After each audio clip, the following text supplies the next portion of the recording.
बापूराव पेंडकर हे नुसते मूर्तिकार नाहीत, तर ते मोठे पुण्यवान गृहस्थ सुद्धा आहेत. म्हणजे आम्ही पापी आहोत का? गुलाबरावाच्या खुनात पतंगरावाचा हात आहे हे शेमडपोर देखील सांगेल तुम्हाला. खुनाचा प्रत्यक्षदर्शी साक्षीदार मिळाला. कोण? आसावरी मोहिते.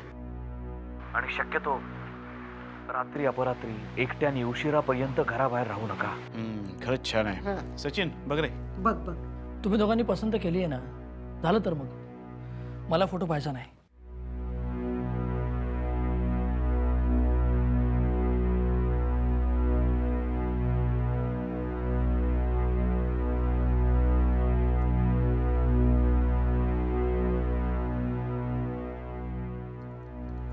अरे दादा, आशावरी आली का?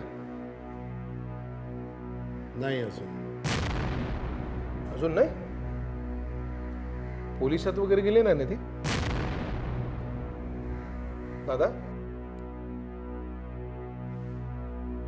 गेली होती. म्हणजे सकाळी मी एवढा बजावून सुद्धा? धनंजय, गुन्हा घडताना प्रत्यक्ष पाहणं आणि त्याची माहिती न देणं हा सुद्धा गुन्हा आहे. हे बघ, जे घडलं ना ते तू किंवा मी पाहिलं असतं तर गोष्ट वेगळी होती. आणि हा साधा सुद्धा गुन्हा नाही, हा राजकीय मामला आहे. ह्याच्या मागे प्रचंड मोठं षडयंत्र असणार.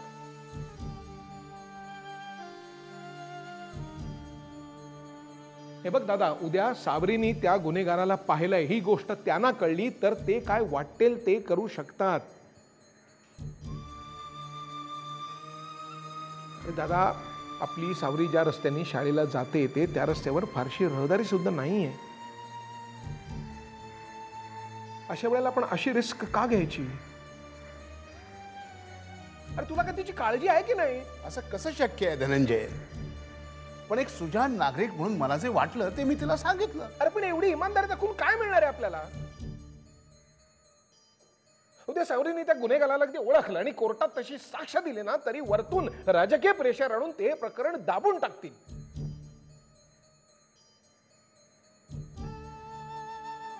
नाही धनंजय, गुलाबरावांच्या खुनाचं प्रकरण इतकं सहजासहजी दडपलं जाणार नाही. त्याचे अनेक कट्टर समर्थक आहेत, ते भयंकर भडकलेत. या प्रकरणाचा शोध लावल्याशिवाय ते स्वस्थ बसणार नाहीत. आणि समजा सावरीला धोका आहे असं आपल्याला वाटलं तर आपण पोलीस प्रोटेक्शन घेऊ शकू. अरे दादा, हे इतकं सोपं आहे का सगळं? अरे असं जर असं ना तर या जगात कोणी घाबरलंच नसतं रे. सगळ्यांनी निर्भयपणे साक्षी दिल्या असत्या. हे बघ, ते काय नाही, सावरी आल्याबरोबर मी तिला सांगणार आहे या भानगडीत यापुढे पडायचं नाही. धनंजय, अरे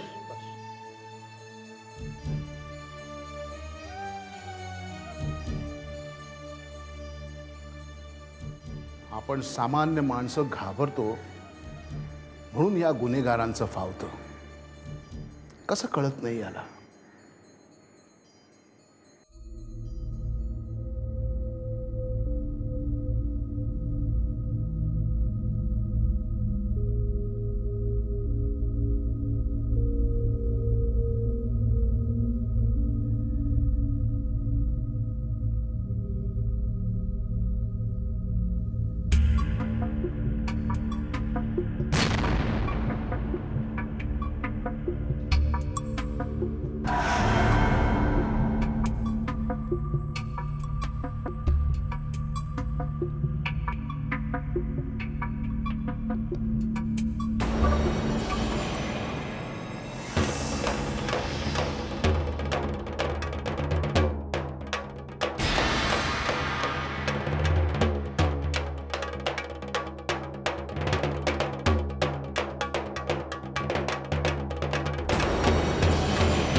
सावरीची वाट बघतोस?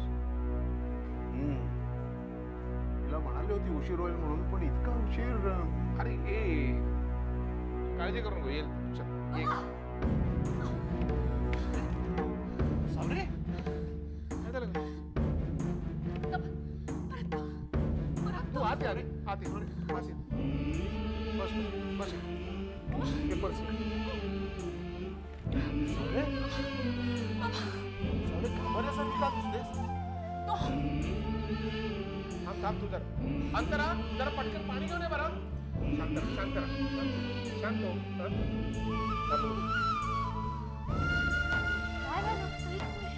पाणी घे.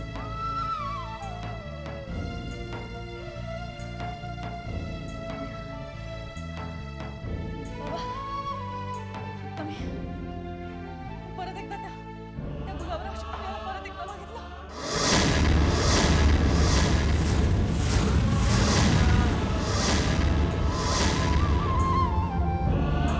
आता मी येत होते ना, तर त्याने रस्त्यात मला पकडलं आणि तो मला म्हणाला की जर का मी त्याच्या विरुद्ध साक्ष दिली तर तो मला जिवंत सोडणार नाही.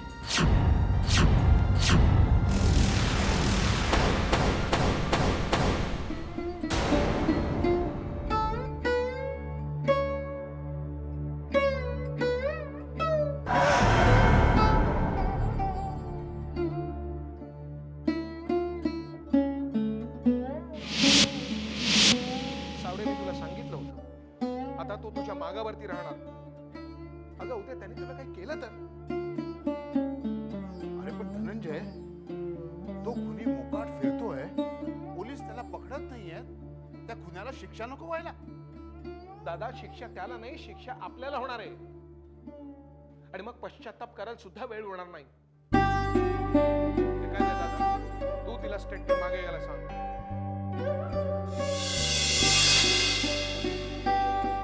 मी खोटं बोलणार नाही काका. सावरे, याचा परिणाम काय होईल याची कल्पना आहे का तुला?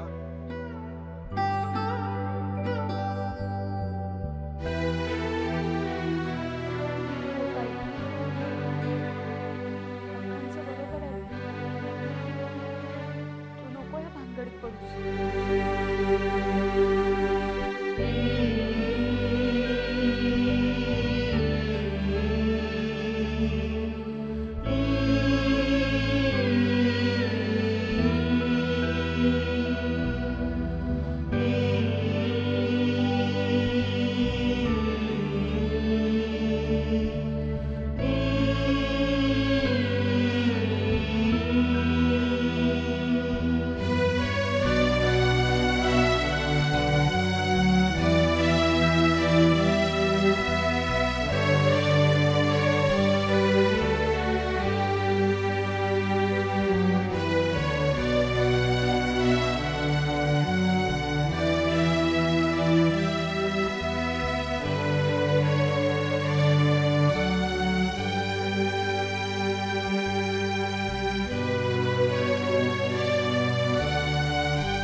हॅलो DYSP विक्रम भालेकर.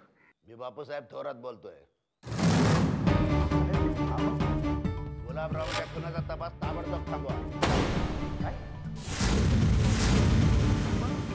साहेब पण एवढं सांगतो तेवढं ऐकायचं. तो या खुनी उभा करा, त्याला सोडवा आपण नंतर. हे प्रकरण यापुढे वाढणार नाही याची जबाबदारी तुमची, कळलं?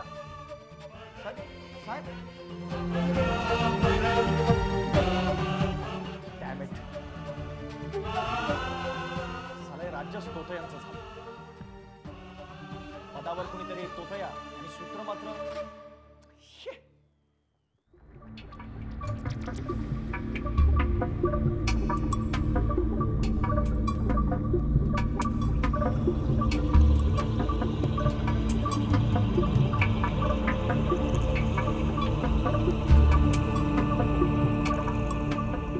त्यामुळे तुमच्या साक्षीने जबानीने कदाचित तुमचा जीव धोक्यात येऊ शकतो.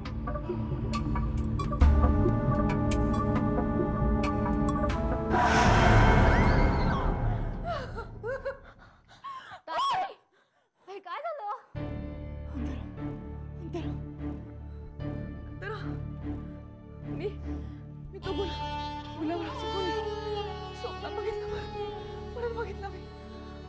किती निर्दयपणे मारत होता मी ना. काय वाटेल ते झालं ना तरी गुन्हेगाराला शिक्षा होईल असं काहीतरी करणार. मी साक्ष देणारच, मी साक्ष देणार. आई तू काय बडबडतेस? तुला काय झालं तर आम्ही काय करायचं? मला नाही कल्पना करत नाही. त्यांनी तुला सोडून दिलं होतं, पुढच्या वेळेला सोडेलच असं नाही ना. पण साधी माणसं आहोत की नाही. आई काका तुम्ही जे समजावून सांगतात ते आपल्या चांगल्यासाठीच सांगतात. आपण नको या भानगडीत पडायला. हा ताई प्लीज विचार करू नकोस, शांत झोप. नाही ताई, नाही नाही नाही ताई. अगं नाही, तू असा विचार करणार नाहीयेस. तू शांत झोप प्लीज. झोप पण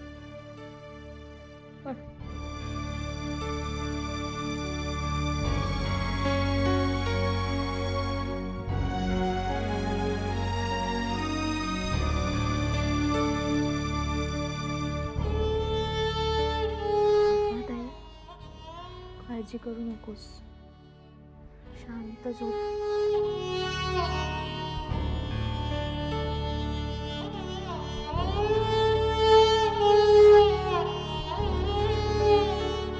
झोप ग ताई, नको विचार करूस, झोप.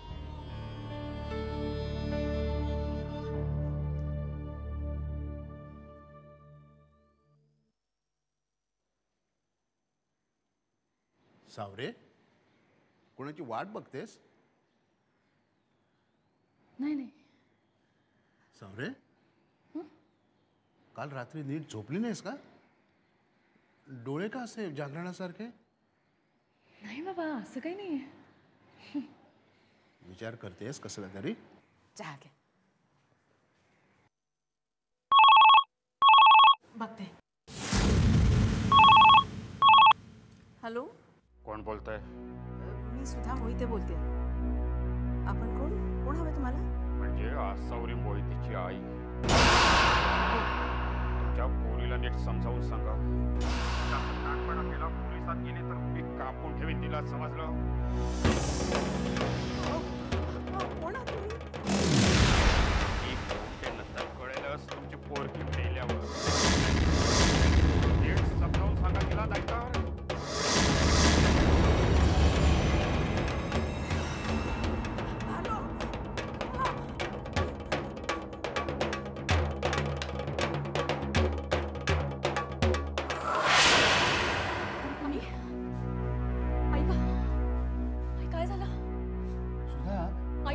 कोणाचा फोन होता?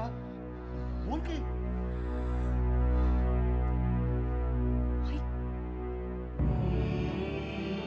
सांग ना, काय झालं? कुणाचा फोन होता? सावरे, तू पोलीस स्टेशनवर जाणार नाहीस. आई असं काय? तू नाही सावरे, काय वाटेल ते झालं तरी पोलीस स्टेशनवर जाणार नाहीस तू. गुंडाचा फोन आला होता, धमकी देत होते ते. नाही जाणार. शपथ घे, शपथ घे आधी, शपथ घे, माझी शपथ आहे.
केसची प्रगती कुठपर्यंत विक्रम? काय प्रगती असणार? फोन होता बापूसाहेबांचा, केसचा तपास थांबवा. चांगलं आहे की मग. ते तू बोलतोय सर, ते खरा कोणी सापडायला नको. विक्रम, खरं काय आहे ते कधीतरी बाहेर येईलच. पण मी विचार करतोय तो आसावरींच्या दृष्टीने. त्यांनी जर साक्ष दिली तर, किंवा देण्याआधीही ते लोक त्यांना संपून टाकतील.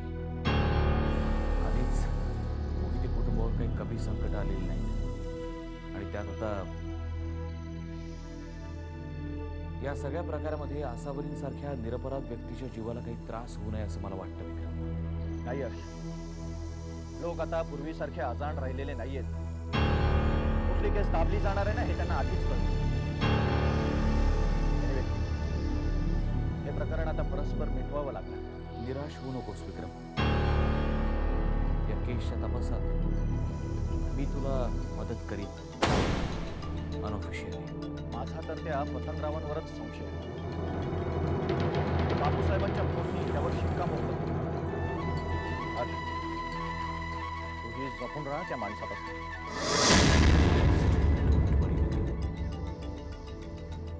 माझ्या पटावरच्या सोंगट्या नेहमी मी मांडतो, आणि त्यांची चालही मीच ठरवतो.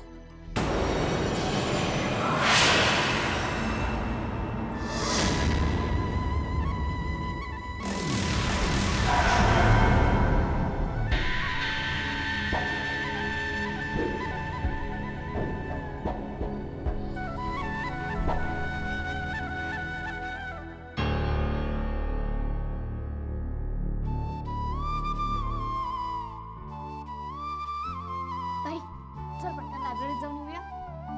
तो माणूस पुन्हा दिसला तर? ताई,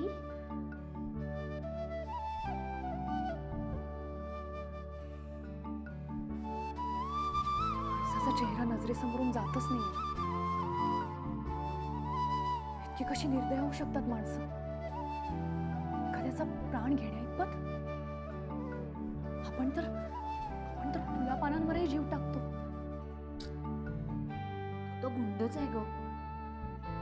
पण आपण पेपरात वाचतो ना, सख्खी जीवाभावाची माणसं पण कधी कधी एकमेकांना मारून टाकतात. मला वाटतं त्यांना ना स्वतःचा स्वार्थ सगळ्यात जास्त महत्वाचा वाटायला लागतो. मला सध्या वाटतं की आपल्या इतक्या छोट्याशा गावात जर इतकं राजकारण चालू आहे, तर मोठ्या शहरांमधनं काय होत असेल ग? तिथे तर जास्ती स्पर्धा, जास्त सत्ता. मला वाटतं ना की आपल्या भावनाच मुठ्थट झाल्यात. कुणाला कुणाच्या भानगडीतच पडायचं नाही. कसं पडणार? आपलं तर सगळं आपल्याच अंगाशी. तुझंच बघ ना. मात्र पण मी घाबरले नाही. मला आईमुळे गप्प राहावं लागलं. सतत मनात हाच विचार येतो की आपल्या घरच्याला काही त्रास व्हायला नको, आपल्यामुळे, माझ्यामुळे. आणि या विचाराबरोबरच हे शल्याई कायम मनात आहे. त्या गुन्हेगाराला त्याच्या शिक्षेपर्यंत नाही पोचवू शकले.